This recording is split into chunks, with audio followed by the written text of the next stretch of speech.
All right, going to do a quick shooting review today of this Firefield Impact XLT Reflex red dot sight. It's got some, we'll pop it out and show you there, but you different reticle choices.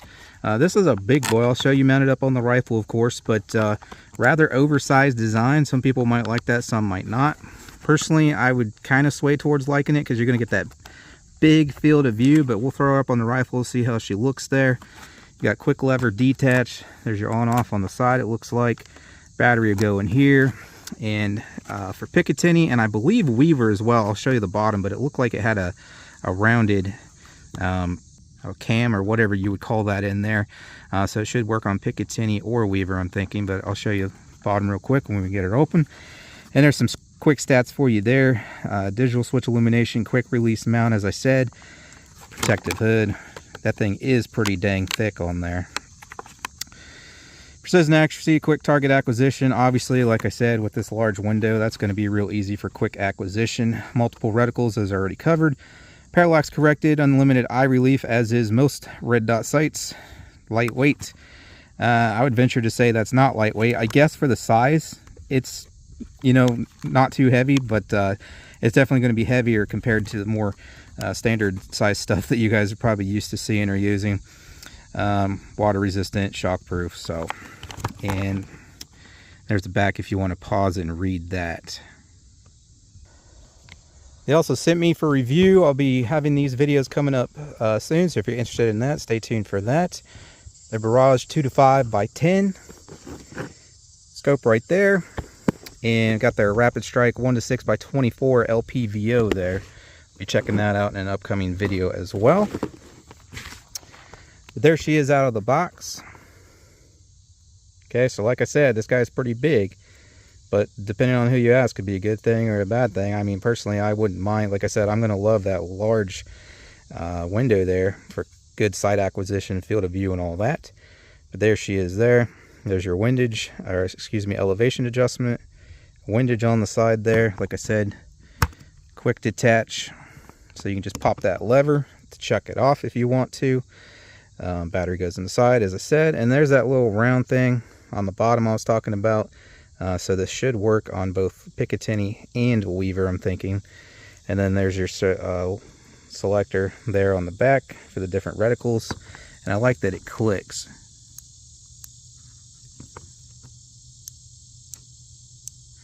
Nice, good click feedback on those. And at some point in this video, I'll try to get some decent images of the different reticles for you guys, but we're going to head down to the range, get her mounted up, zeroed, and try her out.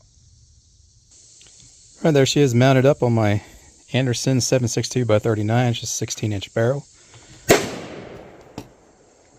So, yeah, it looks pretty good up in there. I am loving that huge window. I'll show you in just a second. And like I said, 7.62 by 39, so that's going to give that a good rattle compared to 5.56 for a good test. I'll try to show this better and some images for you guys, but I mean, that window. Yeah, I'm going to have to pop her off when I'm done here. I can't get the camera low enough to show you. Just, you got a massive field of view out there like this big. I can see that whole mound. And surprisingly, the dot on that's nice, fine, and crisp, and so are the other reticles.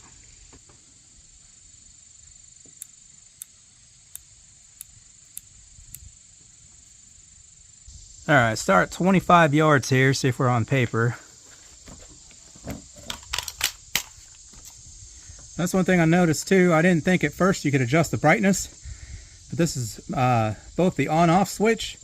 To turn it on, you just press it, and then each time you press it, it'll go dimmer, dimmer, dimmer until it starts over at its brightest. Dimmer, dimmer, dimmer, brightest. To shut it off, you press and hold. And as you can see, it's full sun out there, and I can see it no problem all the way up. And I'm actually going to be using it on like the third setting. That way the dot's not so bright. It's actually brighter than I prefer. Some people would probably love that, but definitely super, super bright reticles on this. So let's see if we're on paper at 25. Haven't done anything to it yet.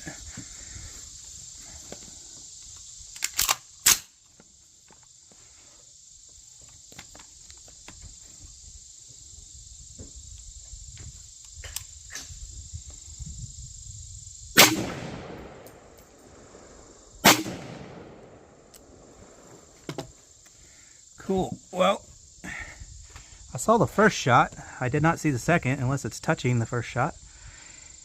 And yeah. We got two in the exact same hole down there, so pretty close. I'm okay with it being low for now because it may continue to rise further out because we're not zeroing it for 25. We got to zero further out, but I definitely need to bring it to the right a little bit. All right, gave it 4 clicks to the right. Let's see what that gets us. And do not expect me to keep stacking these on top of each other like that. Just got lucky.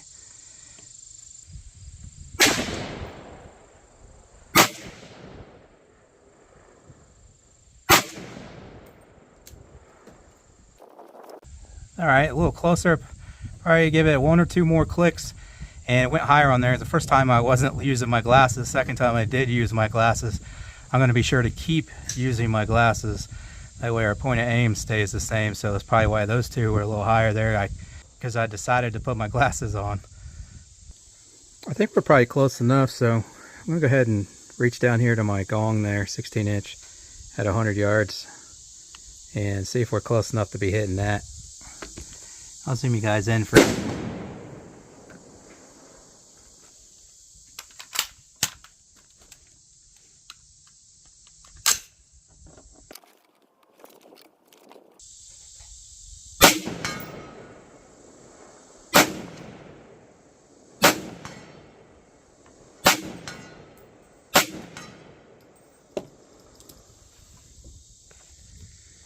Okay.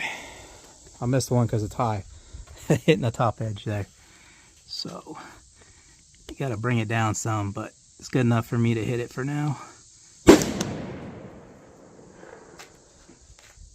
Just going to aim at the bottom of it for the moment.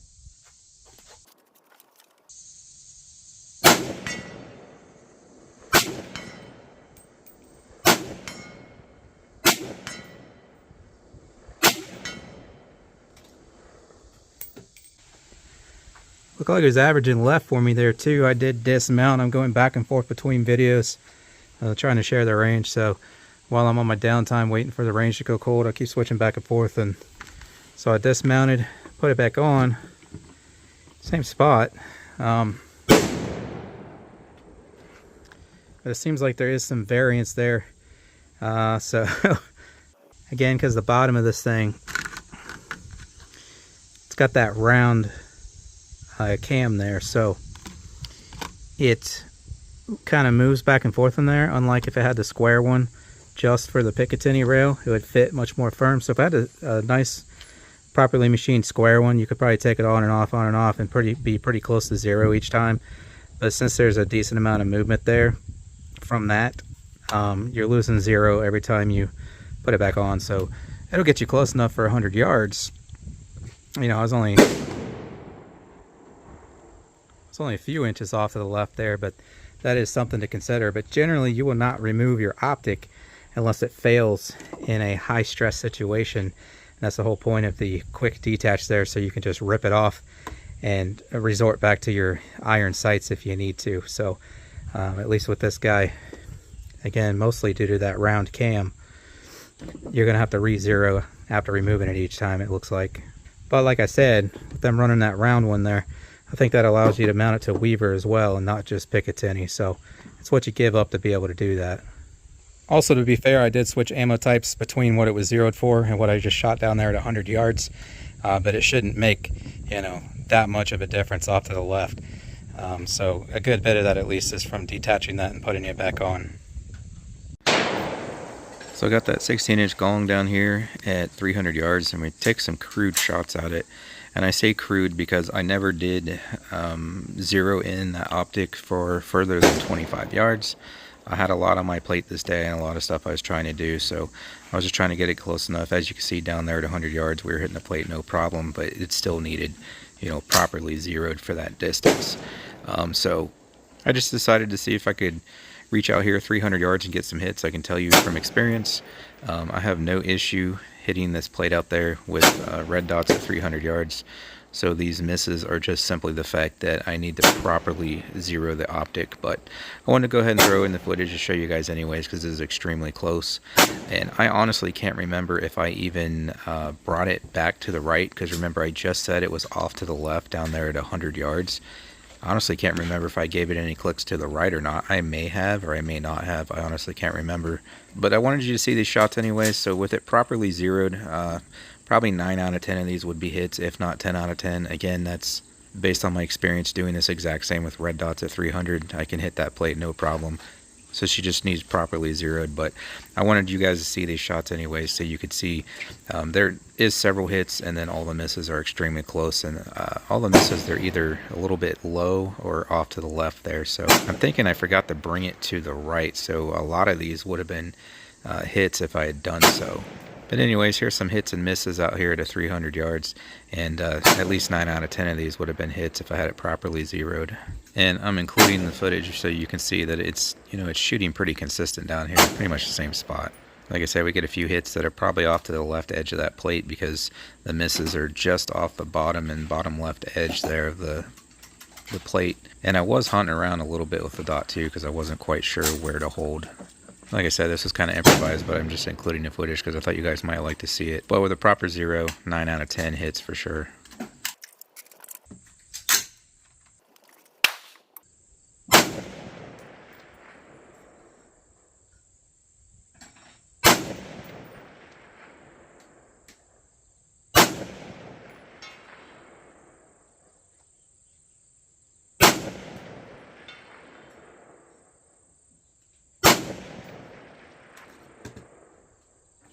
And I'm also going to show you in some images, but I was really impressed that dot cleared out here at 300 yards. It was probably about half the size of the plate is what it appeared to me. So a real nice fine dot on this thing.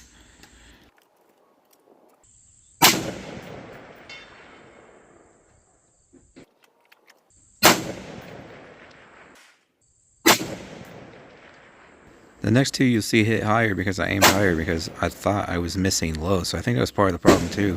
I didn't realize I was hitting off to the left edge, so I just kept playing with my elevation. So it needed to come more to the right, and then like I said, 9 out of 10 of these would have been hits. Again, I just needed to get this thing properly zeroed, and 9 out of 10 of those would have been hits, but I was pressed for time, so I wasn't able to do that this day.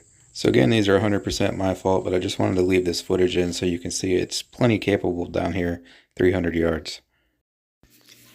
So there's the dot, as you can see, nice and fine, like I said. These look way better in person, if you can believe that, because they look pretty dang good on camera here.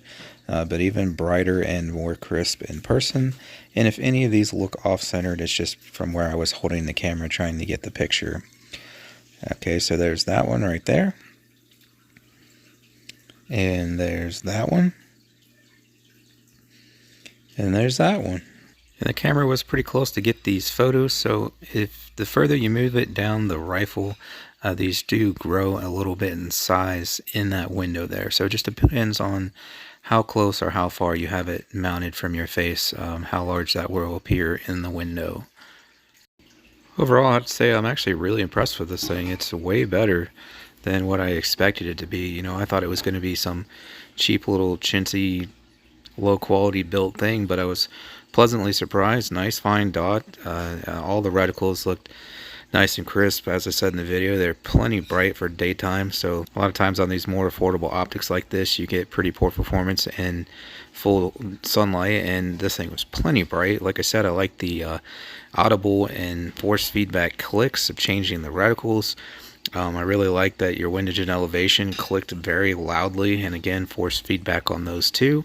Didn't have any problems with the buttons. The locking and quick release mechanism worked good and kept it nice and tight on there. Personally, I would prefer that it was for Picatinny only, since I was mounting it on Picatinny. That way we had that square cam that fit in there a little better. That way it would be much closer to zero from removing and reinstalling it. But again, as I stated in the video, having that little round one there allows people with a weaver to also mount it up on their weavers. And there's definitely some guys looking for some optics like this for their weaver setup, so that's why they did that. So it works on Picatinny.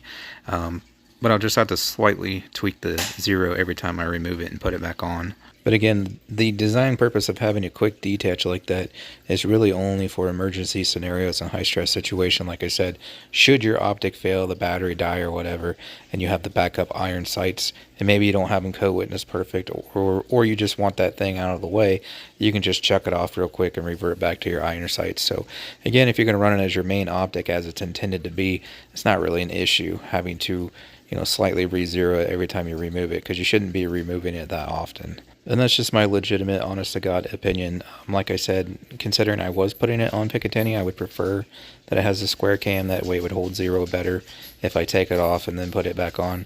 But again, the purpose behind the way it is designed is so that people can mount it up on a Weaver as well. And lastly, it is a little large, but I think it looks perfectly fine up on the rifle, and I don't mind it at all because I like that really large window there, so you get a real good field of view, and it, a lot of people get tunnel vision when they look through those things, so you're maybe not seeing your surroundings as well looking through one. So to have one with that large of a screen on it, I actually really like that. And that hood does look pretty strong and thick, that second layer they have over it there. So I think it's got pretty good impact resistance there as well. But yeah, for the 70 or 80 bucks, I have no complaints. I actually rather like the thing. If you want to check it out in more detail, there'll be a link in the description. Want to get yourself any of the other products you see me using in my videos, like my shooting bag, target stand, steel targets, ballistic gelatin, rangefinder, and more. Links in the description for all that. Thanks for checking this one out today. Appreciate it, and I hope to catch you on the next one.